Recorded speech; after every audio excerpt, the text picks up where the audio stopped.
wonderful breakthroughs. And while they are, this is a double-edged sword and one that will stab us in the eye and not give us a clear vision, I can tell you.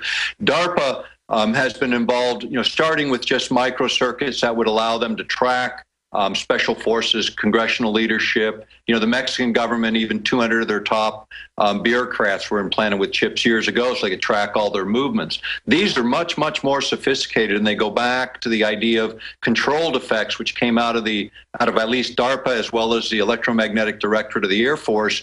Back in June of 2004, there was an article published in Technology Horizons, produced by the Air Force, talking about this very thing, and the idea of creating synthetic memory where you would, the good side is they're saying, well, we can knock out all this war trauma and, sort of wipe the memories clean of foreign fighters, coming back, into the U.S. The problem is, what else do you wipe clean? It's total mind control. This is the worst of the worst. The idea of creating synthetic memory. What's going to happen in courtrooms when people raise their right hand and swear that what they say is true when they can't distinguish the synthetic memory from the real memory? This is the big challenge for this republic, is what is it going to do as they roll each of these things out, and how much more can the government conceal when they can literally wipe and replace memory? This is where it's headed. This is where it's going. Beyond that is the idea of synthetic telepathy, which are contracts that were let by DARPA to the University of California several years ago. You and I reported on this. These have moved forward to actually allow you to transfer signals, brain signals, so you can actually read a person's thoughts at a distance and send them information at a distance. Now, for communication with our own troops, some people may see some merit in this. From the standpoint of foreign troops and intervention, imagine a foreign army all of a sudden having thoughts of God telling them what to do or what have you. These are the very kind of things that we've been talking about for over 18 years. And everything used on the military and deployed overseas will be deployed here first. The microwave guns, the tracking systems, this is all ready. I remember DARPA, it was like 14 years ago in the Baltimore Sun, and it was like a science fiction movie back then. It was like Twilight Zone music was playing almost when I read it on air. They said, DARPA's practicing with different wavelengths out of cell tower arrays to calm the public. And then I read that on air, and it sounded crazy, but it was in the news as a test. How far advanced is this really from the patents and the research you've done? Obviously, if they're telling us about it now, how far along is this attack on free will? They've already engaged it, both in the private sector and the public sector. To change emotional states of the population is really easy. And you can even go back to Zbigniew Brzezinski's book, Between Two Ages. When he was at Columbia University in the early 70s, he published a book where he talked about mind control. In fact, technotronic era. Right. And you can look at that book.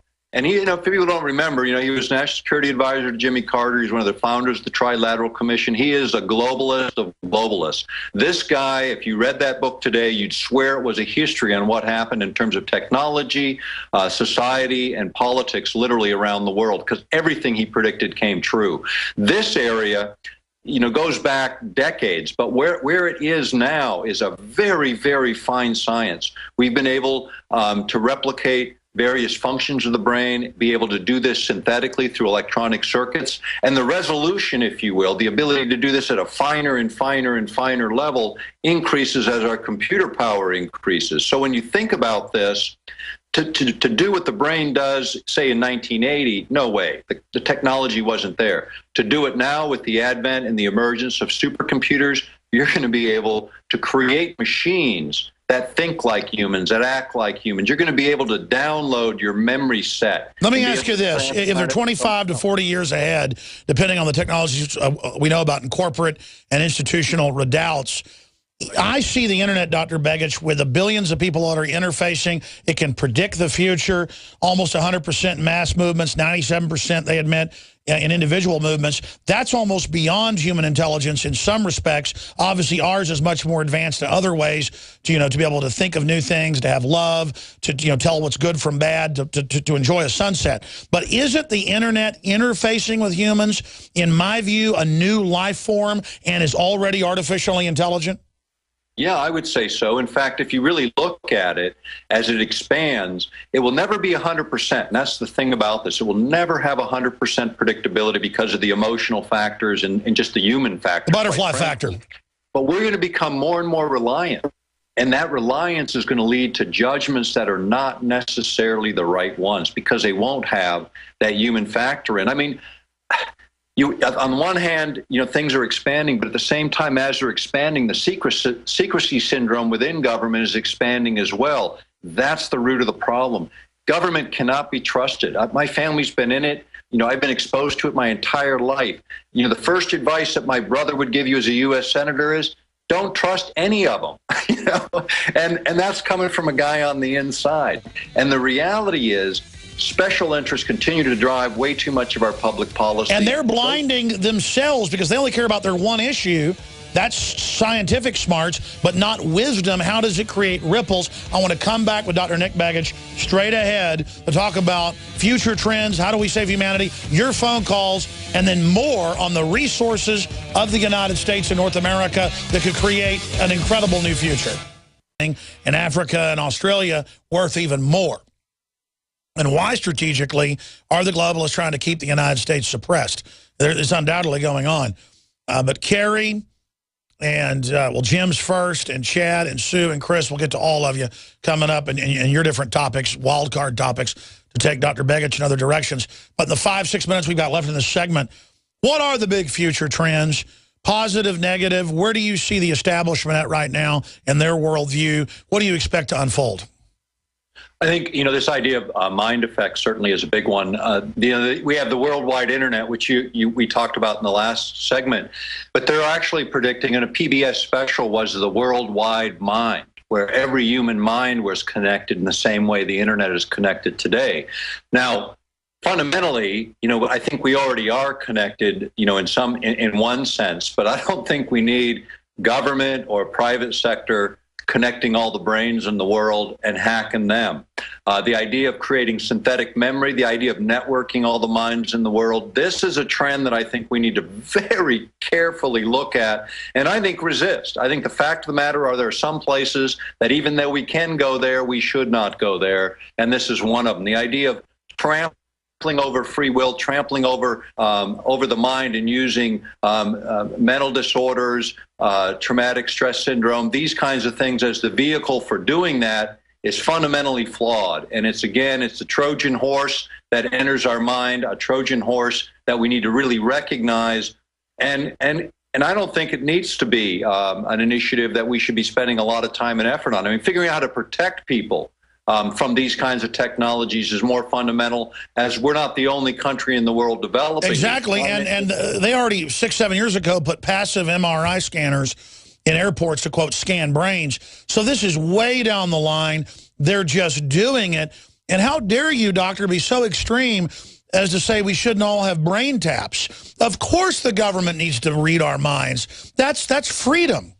I think we need the opposite. I think we need cameras in every government office to see what's going on. Yeah. I think we need microphones in every government office to know what's going on, because these people work for us. They think we work for them. This thing is upside down. You want to get accountability in classrooms? Stick a camera in every classroom and give every parent the code to see what their teacher's doing every day. You want to see responsive government? Let's look at them. Turn the cameras the other direction. That's what we need in the United States. That's what we need in the world. We need whistleblower mechanisms. We need ways to get the truth out and for it to be credibly dealt with. And, your show has been one of the few voices in America over all these years that have been able to do that and be consistently correct, because time proves all. We've been in this a long time, you and I and a lot of others, and we're still standing because the facts speak for themselves. And what you report, what I report, is based on that evidence. I mean, the stuff we're talking about today, much of it was in the book, Controlling the Human Mind, that you carry there, that InfoWars. This book is 250 source documents, most of it government and academic reports showing the dark and the bright side of this technology. But it's up to us as individuals to take and maintain control of our minds and our information. The internet providers think that they own the information. This is upside down. Oh, as yeah, well. they're the real NSA. Back in 60 it's seconds. It's about our information, about our lives. It is. Stay there, Doc. Back in 60 seconds. Great point. We'll be right back. Third hour. This is GCN, the Genesis Communications Radio Network.